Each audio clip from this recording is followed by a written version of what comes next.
Yes, wakunze ibiganiro c'inkino tubaramutse tunabipfuza n'ibihe byiza twizere ko meze neza aho muherereye murazi ko tubakunda cyane kandi natwe turazi ko mudukunda cyane.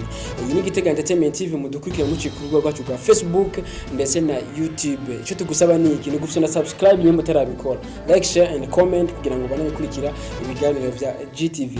Nuko ivyumviro vyanyu muri commentaire uko bameze kose bibi canke vyiza biratwubaka kuko bitwereka ko mudukurikira cyane, birumvikana muri abantu bacu. Nuko ikiganiro cy'inkino n'umunsi turabahaye ikaze mu gisagara ca Bujumbura, birumvikana niho tuza guhera hagenda havugwa ivyabaye muri handball canke mushira mu by'umupira w'amaboko handball mu gisagara ca Bujumbura ku munsi wa gatandatu ndetse no ku munsi w'Imana. Turaza kubigarukako ku rundi ruhande ni basketball féminin vyagende yagibandanya championnat national, birumvikana ku ruhande rw'abigeme navyo turaza kubigarukako. Ku rundi ruhande ni VBL canke Viva Basketball League, ubona ko phase de retour ibandanya, phase retour ubona ko iguma ibandanya, n'ubu ubona ko bageze baguma bakina inkino zikaba zagenze neza ku mpande zose. Kuva ku munsi wa kane niho bakina, ku munsi wa gatandatu ndetse no ku munsi w'Imana mu gisagara ca Bujumbura ndetse no mu ntara y'Amakamba bakaba barabandanije. Ku rundi ruhande ni mu ntamba mu rugamba ubona ko zaje gusezererwa n'uno mugwi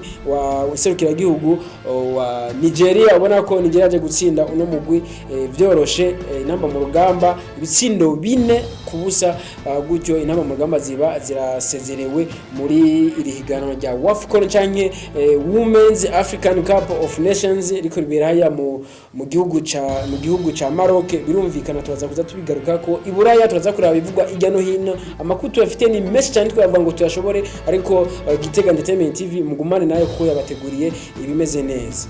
Ni muri handball nyene twagiye tubabwira mu gisagara ca Bujumbura ku munsi wa gatandatu no ku munsi w'Imana inkino zarabandanije. Ni Ambassadeur ku munsi wa gatandatu yatangiye umutwe no mugwi wa Rukinzo, maze Rukinzo uza gutsinda no mugwi wa Ambassadeur ibitsindo 36 kuri 16 vy'uno mugwi wa Ambassadeur. Mukino gwatanguye igihe cy'isaha 7:30. Ku rundi ruhande SOS na Eagles batana mu mitwe ni mu gihe urukino gwatanguye igihe cy'isaha 9 z'umuhingamo. SOS za gutsinda vyoroshe no mugwi wa Eagles ibitsindo 53 kuri 15 vy'uno mugwi wa Eagles. Ku munsi w'Imana inkino zarabandanije nyene mu gisagara ca Bujumbura hari hateganijwe inkino zitatu, ariko hakaba hagiye kuba haba rumwe gusa gwahuje Intwari ndetse na Golden. Birumvikana ni igihe Intwari yaje gutsinda uno mugwi wa Golden, novuga bitoroshe kuko ubona ko ari match yari imeze neza, maze Intwari za gutsinda uno mugwi wa Golden ibitsindo 37 kuri 27 vy'uno mugwi wa Golden. Mukino gwatanguye igihe cy'isaha 7 z'umuhingamo. Birumvikana ku rundi ruhande dutandukire kuvuga muri championnat national basketball ku ruhande rw'abigeme. Birumvikana mu gisagara ca Bujumbura ku munsi w'Imana ku munsi wa gatandatu izo nkino zarabandanije kuri département des sports mu gisagara ca Bujumbura ahasanzwe habera izo nkino za basketball. Nuko Rumuri iza gukina nuno mugwi wa Young Sisters, urukino rwatanguye igisaha 2 maze Young Sisters iza gutsinda uno mugwi wa Rumuri amanota 152 kuri 16 y'uno mugwi wa Rumuri. Biboneka ko Rumuri itsindwa amanota defense y'amanota menshi cyane, ateye ubwoba navuga bitangaje. Ku rundi ruhande gicisaha 6 Regazeli za gutsinda uno mugwi wa Lady Dragons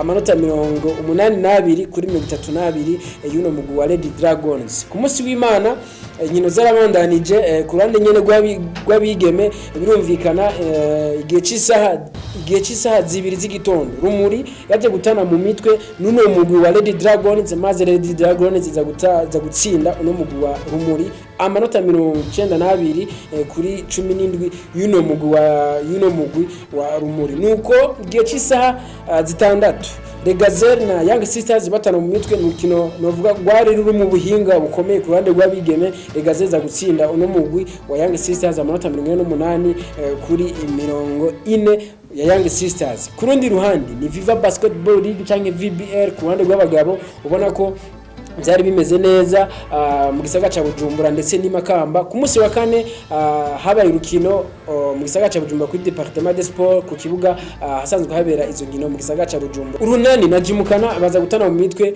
ni match ibona ko yari imeze neza, match yarimo ubuhinga bukomeye cyane, match yasaba inguvu nyinshi cyane. Urunani uza gutsinda uno mugwi wa Jimukana amanota 76 kuri 71. Ni mu gihe ubona yuko urukino rwitabiriwe n'abantu benshi cyane mu gisagara ca Bujumbura na cyane cyane abasanzwe bakunda umupira w'amaboko basketball rukino rwatanguye igihe cy'isaha 12 z'umuhingamo birumvikana aha ari ku mugoroba ubona ko ikibuga ca Departement des Sports hari hashajije cyane hari haberewe birumvikana ku munsi wa gatandatu inkino zarabandanije Makamba ndetse no mu gisagara ca Bujumbura nyene Remesha mu gisagara ca Bujumbura bakina igihe cy'isaha 4 na Brothers maze Remesha za gutsinda n'umugwi wa Brothers amanota 93 kuri 71 wino mugwi wa Brothers nuko Tigers igihe cy'isaha 8 iza gutana mu mitwe n'umugwi wa Young Eagles mu gihe Young Eagles yaje gutsinda n'umugwi wa Tigers amanota 67 kuri 68 Imakamba barabandanije hari ateganije urukino rumwe gusa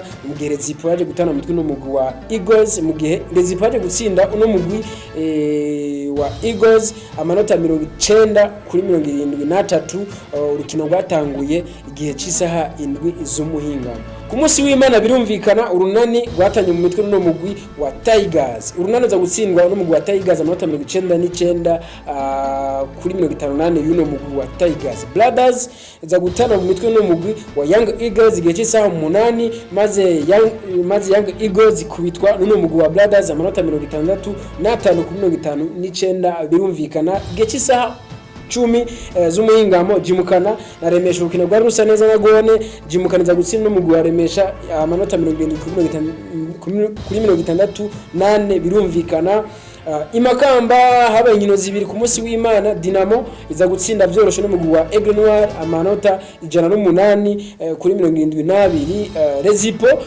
iza gukina n'umugwi wa New Star maze New Star iza gutsinda Rezipo amanota 88 kuri 67 birumvikana n'urukino rwabaye igihe cy'isaha 6 z'umuhinga mu ntamba mu rugamba ni WAFCON cyanye Women's African Cup of Nations ikibera hariya mu gihugu ca Maroc birumvikana ku munsi weje ntamba mu rugamba niho zakina n'umugwi wa Nigeria maze za gusezera intamba mu rugamba itsinze ibitsindo 4 byose kubusa birumvikana gutyo intamba mu rugamba ziba ziritaye ziba zisezerewe muri iryo higanwa rya WAFCON birumvikana twamesha yuko june ya mbere cyane ku munsi wa mbere intamba mu rugamba zatsinzwe n'umugwi wa Botswana ibitsindo 4 kuri 2 ndetse ku munsi ugira kabiri intamba mu rugamba zitsindwa na Afrika y'Epfo ubona ko yatsinzwe ibitsindo 3 kuri 1 ni match kuvuga ko intamba mu rugamba zabigeme ariho zigaragaza ku iyo match ku munsi weje nyene habaye urukino Afrika du Sud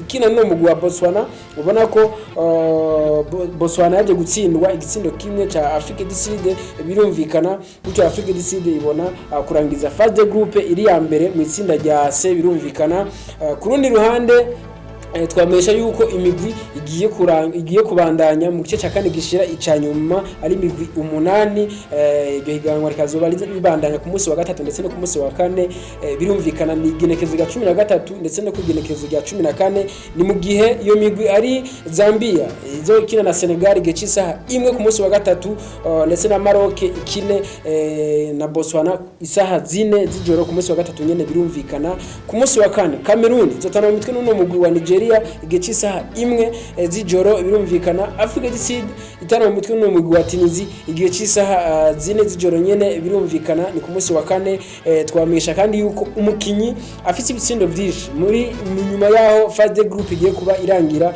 ari no mukinyi w'umwigeme yamuka mu gihugu ca Maroc nyene ahasanzwe ari kwabera iryo higanwa azu kwizina rya Gizrane Shebak Buraya birumvikana muri Paris Saint-Germain bavuga ariko havugwa umubano utari mwiza ku ruhande rwa Kylian Mbappe ndetse na Lionel Messi ubona yuko Kylian Mbappe bivuga yuko ngo yoba batifuza uno musore Neymar Junior yamuka mu gihugu ca Brazil ni nyuma yaho ngo nyuma yaho Kylian Mbappe yoba yaje kwandikira uburongozi bwa PSG abubwira yuko ngo atifuza uno mukinyi Neymar Junior bikaboneka yuko Messi ngo bishaka kuba byamubabaje cyane bikaboneka yuko umubano batari mwiza hagati ya Kylian Mbappe ndetse na Lionel Messi birumvikana umukinyi wa Leeds United azi kwizera rya Rafinha yamuka mu gihugu ca Brazil birumvikana musanzwe mumuzi cyane n'umukinya ameze neza bigume bivugwa cyane yuko umwanya n'umwanya ashobora gusinya amasezerano muri FC Barcelona akaba azoba yaguzwe miliyoni 55 z'amadolari birumvikana. Twamesha kandi yuko uwo mukinyi Rafinha nyene yoba atajanye n'umugwi wiwe wa Leeds United aho bagiye kwitegurira inkino za pre-season. Tukiri muri FC Barcelona ni Ousmane Dembele, bishoboka bivuga yuko umwanya n'umwanya ashobora kongereza amasezerano y'imyaka 2 mu gihe yemeye kuba agabanya umushahara wiwe ku bice 40%. Bivuga yuko uno munsi canke ejo ashobora kurara ayongereje amasezerano birumvikana. Inyuma yo kuzana Gabriel Jesus, Arsenal ngo igiye gutangura ibiganiro hagati y'umugwi wa Chelsea ndetse kugira ngo bashobore kuzana uno mukinyi uno musore N'Golo Kante yamuka mu gihugu cy'Ubufaransa. Birumvikana twamesha kandi yuko uno mukinyi N'Golo Kante yoba abatajanye n'umugwi wiwe wa muri leta zunze ubumwe za Amerika aho bagiye kwitegura inkino za pre-season. Birumvikana impamvu ngo nuko ngo yoba ngo atashoboye kwipimisha COVID-19. Murumva yuko hariya biba bitoroshe cyane muri kubijanye na COVID-19. Nuko Thomas Tuchel umumenyereza w'umugwi wa Chelsea birumvikana yasavye uburongozi bwa Chelsea yuko batomuzanira uno musore canke no mukinyi Cristiano Ronaldo. Ni mu gihe wavuga yuko muri plans yiwe no mukinyi CR7 ngo nta urimo kuko wewe ngo ashaka kubakira umugwi na cyane ku bakinyi bakiri batoyi. Bigenda bivugwa hirya no hino yuko uburongozi bwa Chelsea bwa bushaka kurondera uno mukinyi wa Manchester United. Ni mu gihe ubona yuko adashaka gukinira uno mugwi wa Manchester United. Ubugira kandi turangirize kuri Erik ten Hag muri conference de presse yavuze yuko mu byo ashaka mu byo bategura uno mukinyi CR7 ngo ntibifuza kumugurisha kuko ngo muri plan zabo uno mukinyi arimo. Bivuga yuko ashobora kumukoresha cyane ku mwaka w'inkino ukurikira. Nuko bikaba bigenda bivugwa hirya no hino yuko CR7 ashobora kuja mu migwi itandukanye, ariko murumva ko bagenda bavuga byinshi hirya no hino. Erik ten Hag avuga ati shaka kumugurisha kuko ndamukeneye. Nuko mwakoze cyane kudukurikira. Iyi ni Gitega Entertainment TV. Mubane mufite na subscribe kugira ngo mubane mukurikire ibiganiro vya GTV ndetse muduhe n'ivyumvira byanyu muri commentaire. Turabakunda cyane murabizi kandi turazi ko mudukunda. Mufite na subscribe turabakunda. Ciao ciao.